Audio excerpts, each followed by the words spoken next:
Angin dingin yang berhembus kencang membuat seluruh tubuh ini terasa beku. Sepinya suasana membuat aku terpaku seorang diri. Sudah berapa lama aku melangkah? Sudah berapa jauh aku berjalan? Hanya suara jangkrik yang kudengar. Di mana aku?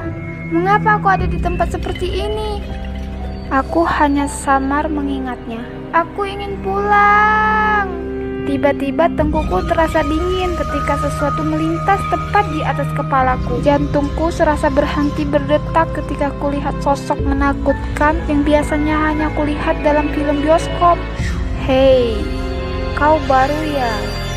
Sapanya dengan suara sangau dan parau. Lebih seram dari yang ada di film. Hampir aku melompat karena takut ketika wajahnya tepat di depan mukaku. Ada ya? Makhluk halus takut juga sama makhluk halus lainnya. Ujarnya membuatku terpaku. Makhluk halus itu kembali terbang meninggalkan aku sendirian yang dia mematung dengan tubuh gemetar tak karuan. Mimpikah aku? Ada apa dengan diriku? Mengapa aku seperti sedang berada di hutan luas tak berujung? Air mataku meleleh tanpa terasa. Antara bingung dan takut, kulanjutkan perjalanan ini. Aku ingin pulang. Mama, Papa, di mana kalian? Kak Roy, Kak Gio, kalian di mana? Tolong aku. Kawan-kawanku, kalian di mana? Jalan ini tak ku ketahui arah kemana lagi aku harus lewati. Mama, Papa, di mana kalian? Aku teriak berharap akan datang seseorang yang menolongku, tapi hanya suara angin yang menggoyangkan dedaunan pohon-pohon sepanjang jalan ini. Ada 5 anak kecil berkepala pelotot berlari melewatiku begitu cepat. Tawanya menyakitkan telinga dan mereka pun seolah tak peduli padaku. Lalu ada sepasang kakek nenek berbaring di pinggir jalan. Tubuh mereka kurus, kering hanya tulang berbungkus kulit, tapi matanya merah menyala menatapku tajam. Aku tercekat, panas dingin tak karuan. Mau kemana kau nak?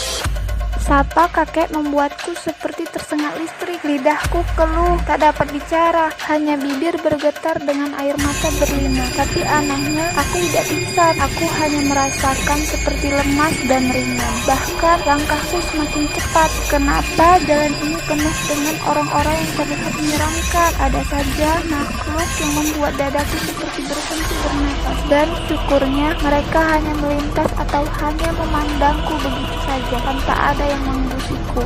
Mama, Papa, aku takut. Rintihku dengan derayan air mata. Berisik!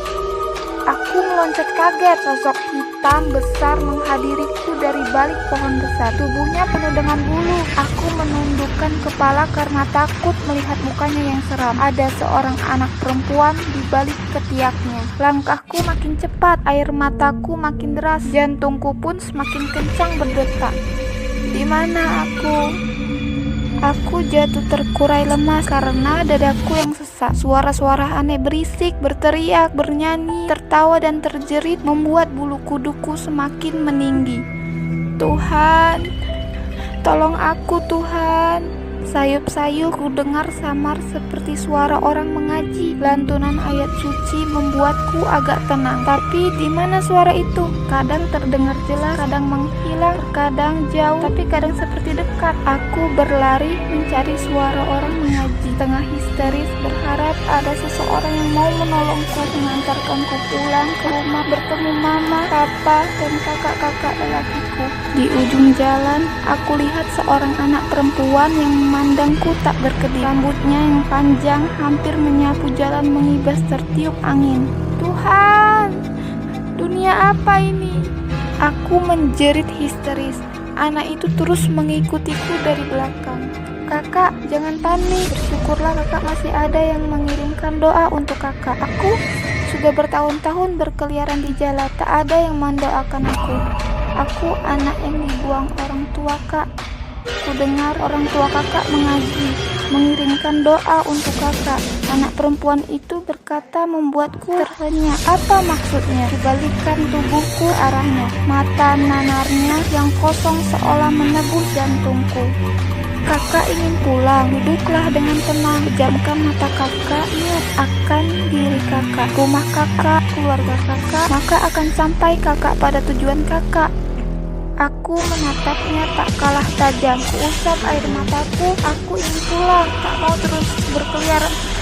Kuikuti petunjuknya dengan harapan aku segera pulang. Ku pejamkan mata, ku tenangkan hati, ku bayangkan rumah mungilku yang bersih dan asri. Lalu terlintas wajah mama yang manis dengan pipi cabinya, wajah papa yang penuh dengan jenggot tipis, lalu kakak-kakakku yang baik walau kadang jahil. Air mataku kembali mengalir, suara orang mengaji seperti ada di depanku. Buka mata dan kulihat mereka semua yang tadi kurindukan. Banyak orang di rumahku, seperti sedang ada selamatan. Semua para tamu, kebanyakan bapak-bapak tetangga sekitar rumah. Kulihat mama tampak kusam, wajahnya yang bulat terlihat biru seketika. Air mata mama mengalir seperti aku. Di kumpulan bapak-bapak, kulihat papa memakai kopiah, hadiah dariku ketika ulang tahunnya sebulan yang lalu. Ada Kak Roy, Kak Dio, juga ada Kak Erin, tunangan Kak Roy. Mereka pun berlinang air mata. Tiba-tiba ada seorang ibu menekuk pundakku. Dia menatapku tak percaya. Mata bulatnya seolah hendak melompat keluar.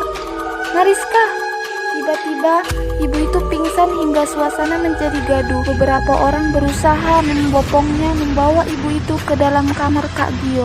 Lama akhirnya ibu itu siuman. Acara telah selesai. Sebagian orang memilih pulang ke rumah masing-masing, sebagian melanjutkan mengaji Yasin. Ibu itu terus menatapku tajam. Ia menganggukkan kepala seolah memanggilku untuk mendekat padanya. Aku mendekatinya. Kulihat orang sekitar memandang si ibu seperti tak mengerti gerak-gerakannya. Malah ada yang berbisik kalau ibu itu kesurupan. Aku ceritakan aku dari mana. Seperti air mengalir, ceritaku begitu lancar dan ingat kejadian apa yang telah aku alami. Aku menangis histeris. Aku tak kuat lagi menceritakan peristiwa apa yang aku alami. Malam itu aku pulang dari sekolah. Memang tidak seperti biasanya. Kali ini aku pulang lewat dari jam 9 malam. Karena sepulang sekolah jam 5 sore tadi, aku ikut via sahabatku untuk bermain dulu di warnet. Aku memang nakal, aku akui itu. Dan kini aku sangat menyesalinya. Sudah seminggu ini mama marah-marah karena aku suka pulang telat. Bodohnya, aku tidak menghiraukan mama. Seperti malam itu, aku pulang jam 9 malam, sendirian pula. Di suatu jalan yang memang sepi dan terkenal rawan, ada beberapa pemuda mabuk berlawanan arah denganku. Awalnya, aku melangkah cepat dengan sikap cuek karena aku pikir orang mabuk didorong saja pasti langsung jatuh.